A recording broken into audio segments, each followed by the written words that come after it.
చామదుంపల fry. ఈ చామదుంపలనేవి fry చేసుకొని తింటే చాలా బాగుంటుంది.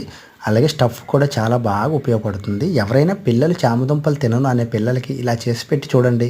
ఖచ్చితంగా తింటారు. మీరు ఒకసారి ట్రై చేస్తారని ఆశిస్తూ ముందుగా చామదుంపలను ఉడకబెట్టుకొని అలా తీసి పెట్టుకోండి. తొక్క తీసి పెట్టుకున్న చామదుంపలన్నింటినీ కూడా కొద్దిగా సాల్ట్ వేసి బాగా కడిగితే మనకి చామదుంపలు ఫ్రెష్‌గా అంటే కొద్దిగా జిగురు తగ్గి బాగా వస్తాయి. అయితే స్టవ్ మీద కడాయి పెట్టుకొని కడాయిలో కొద్దిగా ఆయిల్ వేసుకొని ఆయిల్‌లో పోపు దినుసులన్నీ వేసేసుకోండి. పోపు దినుసులు మీకు ప్రత్యేకంగా చెప్పనవసరం లేదు.